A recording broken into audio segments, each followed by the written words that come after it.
मेरा नाम ज्योति है। मैं बहुत ही साधारण से ख़ानदान से थी। मेरी शादी बहुत ही अमीर ख़ानदान में हो गई थी। मेरी सहेली भी मुझसे जलन खा रही थी। मैं खुद को बहुत ही खुद नसीब समझ रही थी, क्योंकि मेरे पति भी बहुत ही सुंदर थे। मैं गिन गिन का दिन गुजार रही थी। खैर, वो दिन भी आ गया जब मैं उस कुटिया से निकलकर किसी महल की रानी बन गई थी। शादी के इस पड़ाव में मेरे पति ने मुझे भरपूर प्यार और साथ दिया। मैं फूले ना समा रही थी, पर कहते हैं ना, हर फूल के साथ एक कांटा भी होता है। ठीक वैसे ही एक खुशी के पीछे एक दर्द भी छिपा होता है। इस बात का एहसास मुझे अपनी शादी के दूसरे दिन सुबह ही हुआ था। मैं अपने मैके में सुबह लेट उठती थी। मेरी ससुराल भी काफ़ी मॉडर्न थी। मैंने सोचा मुझ पर यहाँ किसी भी तरह का कोई प्रतिबंध नहीं होगा। मेरी ससुराल में था ही कौन, एक पति, सास और एक ननद थी, इसलिए मैं घोड़े बेचकर सो रही थी। तभी अचानक किसी ने मेरे गेट का दरवाज़ा खटखटाया, जैसे कोई भूचाल आ गया हो। मेरे पति विजय भी घबराकर उठ गए। मैं भी आंख मलते हुए उठकर बेड पर बैठ गई थी। दरवाजे पर दस्तक बढ़ती जा रही थी। जल्दी से उठकर मेरे पति ने दरवाज़ा खोला तो सामने मेरी ननद रूबी खड़ी थी। वो अपने भाई के पीछे पीछे मेरे पास आ गई और आवाज़ देकर बोली, भाभी, आप अभी तक सो रही हैं? जल्दी से उठो और मेरे लिए नाश्ता बना दो। मुझे आपके हाथ का बना नाश्ता खाना है। मेरी सभी सहेलियां अपनी भाभी के हाथ का नाश्ता करती हैं। मुझे भी आपके हाथों का बना नाश्ता करना है। अचानक से हुए इस हमले से मैं बहुत घबरा गई थी। मेरी समझ कुछ नहीं आ रहा था कि मैं क्या करूं। रूबी के पीछे मेरी सास भी आ चुकी थी। वो रूबी को डांट रही थी, रूबी बेटा, ये क्या बचपना है? बहू ने अभी तक कुछ भी मीठा नहीं बनाया है। तो रूबी बोली, कोई बात नहीं है माँ, भाभी पहले कुछ मीठा बना लेंगी, फिर मेरे लिए नाश्ता बना देंगी। फिर वो बोली, भाभी आप 15 मिनट में फ्रेश होकर किचन में आ जाओ, मुझे बहुत जोरों की भूख लगी है। सास और ननद के जाने के बाद मैंने अपने पति की तरफ मदद भरी नज़रों से देखा तो वो मुस्कुरा रहे थे और मुझे बहुत गुस्सा आ रहा था। फिर मैं बोली, सुनिए, मुझे रूबी की हरकतें बिल्कुल भी अच्छी नहीं लगी थी। उसे समझाइए कि मैं इस घर की बहू हूँ, कोई नौकरानी नहीं। मेरी बात पर मेरे पति मुझे बहुत ही हैरानी से देख रहे थे और बोले, बोले, ज्योति, आज तो बोल दिया, फिर कभी मत बोलना। मेरी बहन मेरी बेटी जैसी है, मैं उसे बहुत प्यार करता हूँ। पिता की मृत्यु के बाद मैंने उसे बाप बनकर पाला है। अगर तुमने आज के बाद रूबी की कोई भी बात मानने से इनकार किया तो मैं तुम्हें हमेशा हमेशा के लिए तुम्हारे मायके छोड़ के आ जाऊंगा, समझी? विजय की ये बातें सुनकर मेरी आंखें भीग गई थीं। जहां रूबी की फरमाइश की एक लंबी लिस्ट तैयार थी, मैंने उसकी लिस्ट के अनुसार सब कुछ बना दिया था। वो उम्र में मुझसे सिर्फ 1 साल ही छोटी थी। वो अभी इतनी भी बच्ची नहीं थी कि उसे ये भी पता ना हो कि नई नवेली दुल्हन के साथ कैसा बर्ताव किया जाता है। उसके मन में 100 तरह के सब ख्वाब सजे होते हैं। खैर, फिर तो मुझे हर चीज़ की आदत सी हो गई थी। अब मुझे समझ आ गया था, यहाँ रूबी का ही सिक्का चलता है। मैं भी विजय की खातिर रूबी से प्यार मोहब्बत से पेश आती और शादी को 2 साल हो गए थे, लेकिन भगवान ने हमें इस खुशी से मशरूम रखा हुआ था। मैं दिन रात औलाद के लिए भगवान से दुआ करती थी। मुझे यकीन था कि जब मेरे बच्चे होंगे तो रूबी का लाड़ कम हो ही जाएगा, लेकिन डॉक्टर ने कहा था टेंशन से दूर रहोगी तभी माँ बन पाओगी। हम शादी के बाद हनीमून पर नहीं गए थे, इसीलिए मैं शादी पर हनीमून पर जाना चाहती थी, लेकिन विजय अपने काम में बहुत व्यस्त रहते थे कि हम हनीमून पर जा सके। मैं उनके पीछे पड़ी रहती तो वो मुस्कुराकर टाल देते। आखिर में उन्होंने मेरी बात मान ली और वो बोले हम हनीमून पर जाएंगे। मैं बहुत खुश थी, सारा दिन तैयारी करती रही। रात के खाने के समय उन्होंने मेरी सास को बताया। बोले हम 15 दिन के लिए हनीमून पर जा रहे हैं। माँ, ये सुनकर रूबी तो उछल पड़ी थी।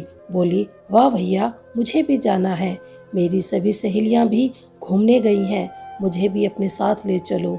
मेरी सास ने रूबी को आंखें दिखाई थीं, जबकि विजय मुस्कुरा रहे थे। वो बोले जरूर चलेंगे गुड़िया। अब मेरे सब्र की इंतहा थी। आखिर मैं बोल ही पड़ी, रूबी अपनी सहेलियों से पूछना तो क्या वो अपने भैया भाभी का हनीमून खराब करने गई हैं या फैमिली टूर पर। रूबी मेरी बातें सुनकर रोने लगी थी कि मैं डाइनिंग टेबल से उठकर अपने कमरे में आ गई। मुझे विजय से बहुत डर लग रहा था कि अब वो मुझ पर चीखेंगे और चिल्लाएंगे, लेकिन ऐसा कुछ नहीं हुआ।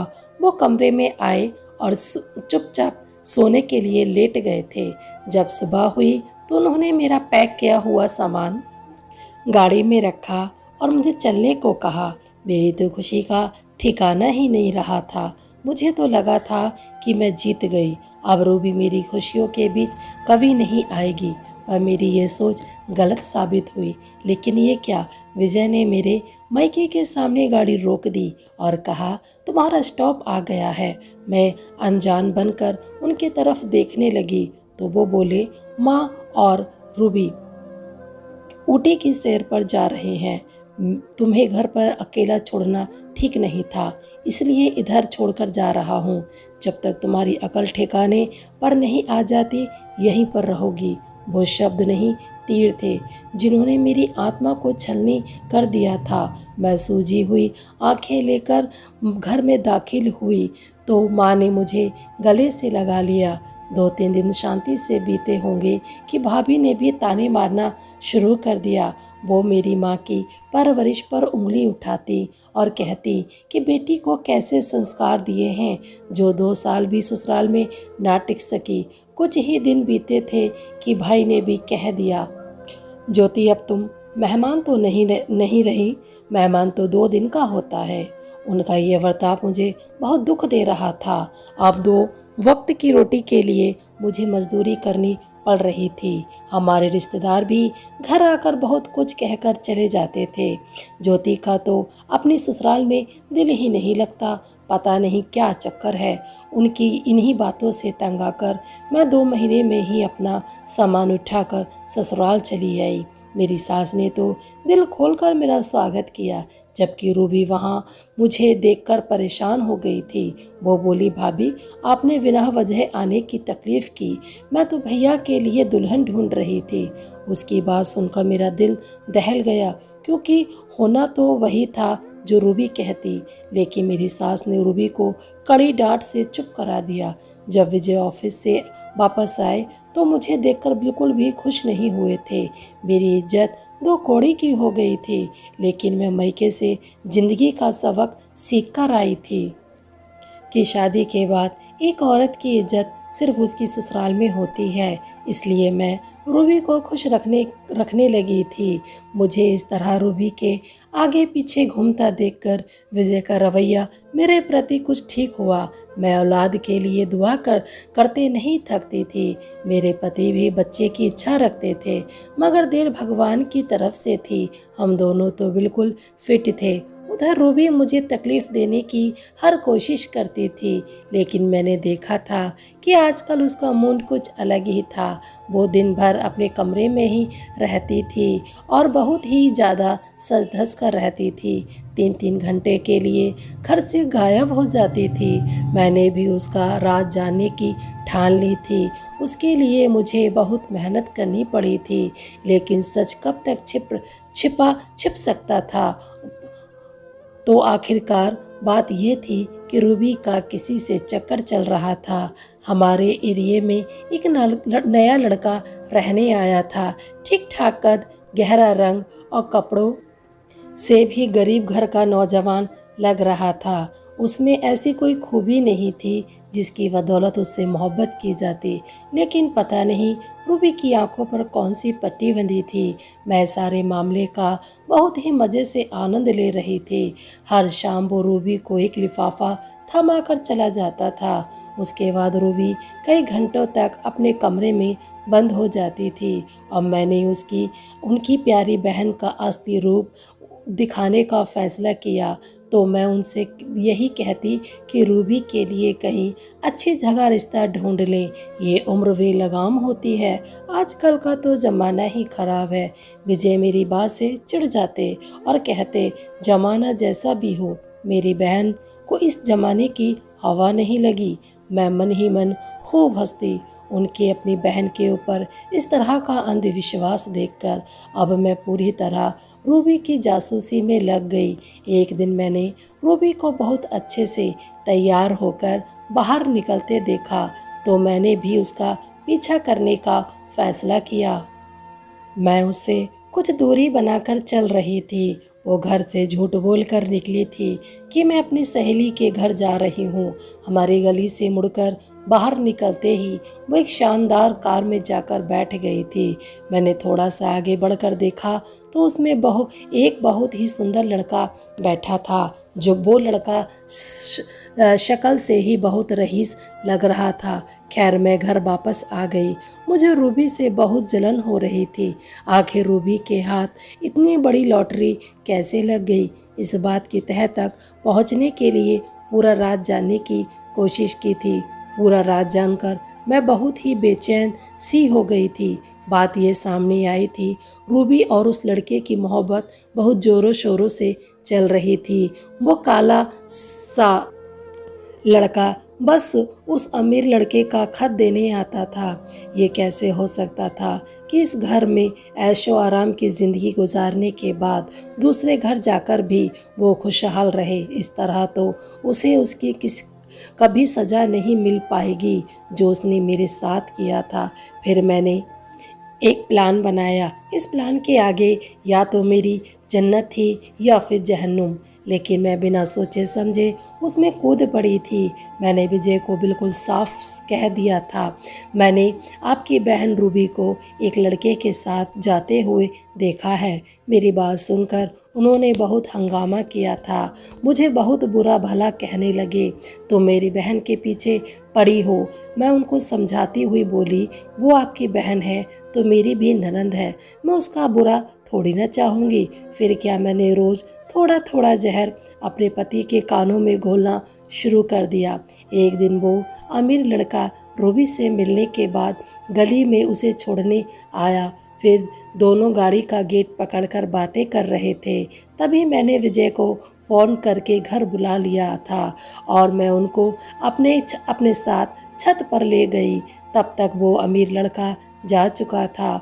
वो काली रंगत वाला लड़का आ गया और रूबी से बात करने लगा। और फिर क्या, विजय ने दोनों को साथ में देख लिया। विजय को यह देखकर बहुत गुस्सा आया। मैं बोली, आप इस गेट के पीछे छिप जाओ, फिर हमारी बातें सुन लेना। वो गेट मेरे पीछे चले आए थे। रूबी जैसे ही घर में दाखिल हुई तो मैंने उसे गुस्सा दिलाने के लिए कहा, रूबी कहाँ से आ रही हो?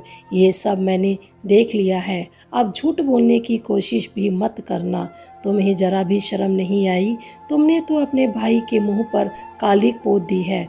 वो हमेशा की तरह रौब झाड़ते हुए बोली, हाँ, मिलकर आई हूँ उस लड़के से। मेरा और उस लड़के का चक्कर चल रहा है। मैं उस लड़के से रोज मिलती हूँ, वो भी सबकी आंखों में धूल झोंक कर। जान लिया सब कुछ, अब खुश? लेकिन ये सब जान कर भी कोई फ़ायदा नहीं होने वाला, क्योंकि आपकी बातों पर कोई यकीन नहीं करेगा। भाई को बता दोगी तो वो आपको तलाक देकर घर से निकाल देंगे। मुझ पर शक नहीं करेंगे, क्योंकि वो मुझ पर आंख मूंद कर विश्वास करते हैं।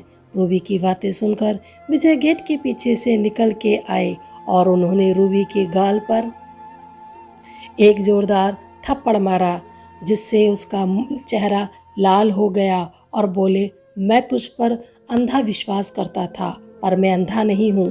तभी मेरी सास रूबी को बचाने के लिए भाग कर आ गई। अगर आज पिताजी होते तो वो तुझे खुद अपने हाथों से मार देते, पर मैं तुझे जिंदा छोड़ रहा हूँ। फिर जो हुआ वो तो रूबी ने भी नहीं सोचा था। फिर विजय ने पंडित जी को बुलाया और उस काली रंगत वाले लड़के को भी मारते हुए ले आए। फिर उस लड़के ने वही कहा था जो मैं उसे सिखा कर आई थी। उस दिन से लगभग 4 दिन पहले मैं उस काले लड़के के घर गई थी। वो बहुत ही गरीब था। उसे अपनी माँ का इलाज कराने के लिए 40,000 रुपये की ज़रूरत थी। चाहे वो उस अमीर लड़के से मांग सकता था, पर वो उस अमीर लड़के के पापा के पास नौकरी करता था। इस बात का मैंने फ़ायदा उठाते हुए उस लड़के को मैंने 1 लाख रुपए में खरीद लिया। इस तरह उसने वो सब कह दिया जो मुझसे कहलवाना चाहती थी, और पंडित जी उनकी शादी करवा रहे थे। मैं ये सब ड्रामा, जिसकी मैं खुद डायरेक्टर थी, बड़ी खुशी से देख रही थी। रूबी हाथ जोड़ जोड़ कर कह रही थी, भैया मेरी बात सुन लो, मैं किसी और लड़के से प्यार करती हूँ। ये बात सुनकर विजय को और भी गुस्सा आ गया कि उनकी बहन कितने लड़कों से ताल्लुक़ रखती है। मेरी सास ने रो रो कर अलग कोहराम मचा रखा था। चलो मेरे मन की इच्छा तो पूरी हो गई। उस रूबी का बुरा साया हमेशा हमेशा के लिए हट गया था। मुझे उसका अंजाम सोच सोच कर हंसी आती थी। उसने शादी के बाद मेरे साथ बहुत बुरा किया था। अब हर रोज़ उसके साथ बुरा होता था। वो लोगों के घर में बर्तन मांज मांज कर अपना पेट भरती होगी। रूबी की इस घटना के बाद मेरी सास पूरी तरह टूट गई थी और मैं शेरनी बन गई थी। अपनी सास से पूरे घर का काम करवाने लगी थी। उन्हीं दिनों भगवान ने भी मुझे माँ बनने की खुशी दे दी थी। मैं माँ बनने वाली हूँ, ये सुनकर विजय के मन से अपनी बहन का गम भी निकल गया था। अब मैं उनकी लाडली बीबी बन चुकी थी। हर चीज़ मेरे हुक्म पर होने लगी थी और यही सब मैं चाहती थी। घर के झूठे बर्तन भी अपनी सास से साफ करवाती थी। देखते देखते मेरे 8 महीने पूरे हो गए। अब ये मेरे आराम करने के दिन थे, लेकिन मेरी सास ने तो एक अजब ही नाटक शुरू कर दिया था। कभी उन्हें चक्कर आ रहे होते तो कभी उल्टियाँ आ रही होती थीं। वो पूरा दिन परेशान रहने लगी थी। अब तो उनका बेटा भी उनकी सेवा में लगा रहता था। मेरी भी हालत ऐसी हो गई थी कि कोई काम नहीं कर पाती थी। अब तो मेरी सास पूरी तरह बेड पर पूरी आराम करती थी। मैं सोचती थी कि मेरी सास नाटक कर रही है। जब मेरी डिलीवरी पास आ गई तो मैंने विजय से कहा मैं अपने मैके चली जाऊं, तो उन्होंने हाँ कर दी। मैं आराम करने के लिए अपनी माँ के घर आ गई। माँ ने मेरा बहुत ख्याल रखा। वो मुझे बेड पर से उतरने ही नहीं देती। कुछ दिन तो अच्छे गुजरे, यहाँ तक कि कुछ दिन तक मेरी भाभी ने भी मेरी खूब सेवा की थी, लेकिन अब वो बहाने मिलाकर मुझसे काम करने को कहती थी। एक दिन उन्होंने मेरे हाथ में झाड़ू पकड़ाकर कहा, घर में झाड़ू पोछा कर दो, इससे तुम्हारी डिलीवरी आसान हो जाएगी। मैंने शिकायत भरी नज़रों से माँ की तरफ देखा तो वो मुझे बहुत ही बेबस नज़र आ रही थी। मैंने बहुत ही गुस्से से झाड़ू पकड़ ली और इधर उधर जोर जोर से मारने लगी। तभी ना जाने किस बुरे समय में मेरा पैर मुड़ गया और मैं सीढ़ियों से गिर गई। मुझे कुछ होश ही नहीं रहा। मुझे पता ना चला कब मुझे डॉक्टर के पास ले गए। कई घंटों के बाद मुझे होश आया तो मुझे हल्का हल्का महसूस हो रहा था, जैसे मेरे शरीर का एक हिस्सा अलग हो गया हो। मैंने जल्दी से अपने पेट की तरफ देखा तो मैं समझ गई। मैंने खुशी से माँ को आवाज़ लगाई और कहा, माँ, मेरा बच्चा कहाँ है? बेटा हुआ है या बेटी? मेरी बात सुनकर मेरी माँ रोने लगी। उनके रोने से मैं डर गई। मैं चीख चीख कर नर्सों से अपने बच्चे के बारे में पूछने लगी। तभी एक लेडी डॉक्टर ने बताया, भगवान ने आपको बेटा दिया था, मगर उस बच्चे को बचा नहीं पाए। अब तो शायद आप कभी माँ नहीं बन पाओगी। मैं झटपटा रही थी और ज़ोर ज़ोर से रोने लगी थी। इसलिए उन्होंने मुझे आराम का इंजेक्शन लगा दिया। फिर से ये होता कि जैसे ही मुझे होश आता मैं चीखने लगती थी। फिर मुझे दोबारा नींद का इंजेक्शन लगा दिया जाता। 4 दिन बीत गए होंगे जब मैंने होश आते ही सास की आवाज़ सुनी थी। वो किसी को बेटा होने की बधाई दे रही थी। मैं यूं ही आंखें बंद किए हुए लेटी थी। तभी मुझे रूबी की आवाज़ सुनाई दी तो मैंने तुरंत आंखें खोल दी। मैंने देखा रूबी का बेड मेरे बेड से एक बेड की दूरी पर पड़ा था। वो एकदम खुशी से अपने बच्चे को गोद में लेकर चूम रही थी। मेरी सास उन दोनों को देखकर बहुत खुश हो रही थी। वहाँ अपनी सास को देखकर मुझे समझ आ गया था कि वो हमारी आंखों में धूल झोंक रही थी। वो हमें धोखा देकर अपनी बेटी से मिलती थी। लेकिन रूबी एक बार फिर मुझसे जीत गई थी। उसने अपने बच्चे को जन्म दिया और मैंने खो दिया। मैंने नर्सों से नज़र बचाकर अपने बेड से उठकर रूबी के बेड के पास गई। मैं रो रही थी। मैंने रूबी से कहा, रूबी, तुमने शादी के बाद मेरे साथ बहुत बुरा किया था। जब मैंने तुम्हारे साथ थोड़ा सा बुरा किया तो भगवान ने मेरी औलाद मुझसे छीन ली, तुरंत बदला ले लिया, जबकि तुम तो आज भी खुश हो। मुझे देखकर वो गुमसुम सी हो गई। उसकी आंखें भी नम हो गई थी। रूबी बोली, भाभी, आप मुझे बिल्कुल भी पसंद नहीं थी। मैं चाहती थी कि आप भैया से दूर हो जाएं। भैया सिर्फ और सिर्फ मेरा ख्याल रखें, मुझे प्यार करें। इस वजह से मैं हर तरह की कोशिश करती थी कि आपको तकलीफ़ दूँ, ताकि आप भैया को छोड़कर चली जाएं। आपसे मैंने जो भी कुछ किया था उसकी सज़ा मुझे मिलनी ही थी। मैंने आपकी ज़िंदगी की बर्बाद की। मेरे पति ने मेरी। वो हर घड़ी मुझ पर शक करता था कि कहीं मैं उस लड़के के साथ भाग ना जाऊं जिससे मैं मोहब्बत करती थी। इसलिए मुझे मारता था, पीटता था, मुझसे लोगों के घरों में काम करवाता था। भाभी, इस दुनिया में हर इंसान को उसके अपराध की सज़ा ज़रूर मिलती है। मेरा अपराध बदनामी का था, जिसकी सज़ा मुझे मिल गई। आपका अपराध मुझ पर झूठा लगाने का था। आपने मुझसे मेरे घर वालों के प्यार को छीन लिया और मुझसे मेरी मोहब्बत भी। भगवान ने आपसे आपकी औलाद छीन ली। हमारा हिसाब बराबर हो गया। लेकिन मेरी माँ इन सब में बेकसूर है। इसका ख्याल रखना। इनके पेट में अल्सर हो गया है। खाया पिया हजम नहीं होता है। इससे कैंसर होने का भी डर है। अब एक और पाप अपने सिर पर मत लो। शायद इनकी दुआ आपको लग जाए और भगवान आपको फिर से माँ बना दे। रूबी की बातें सुनकर मैं कांपने लगी। मुझे मालूम पड़ चुका था कि मुझसे कहाँ गलती हुई थी। मैंने भगवान के बनाए हुए इस संसार को अपने हाथों में लेने की कोशिश की थी। उसको अपना बदला लेने देती तो क्या हो जाता। मैंने खुद भगवान बनने की कोशिश क्यों की। मैंने भगवान से रो रो कर माफ़ी मांगी थी और आज से अपनी सास का ख्याल रखने की कसम खा ली थी। दोस्तों, बदला लेने के लिए इतने मत गिरो कि बाद में पछतावा के अलावा कुछ ना रह जाए। जो हम सब का मालिक है वो सब देखता है। उसकी लाठी में आवाज़ नहीं होती, पर जब पड़ती है तो आपको कहीं का नहीं छोड़ती। तो दोस्तों, कैसी लगी आज की स्टोरी? उम्मीद करती हूँ अच्छी लगी होगी। अगर अच्छी लगी हो तो प्लीज़ वीडियो को लाइक और चैनल को सब्सक्राइब कर देना।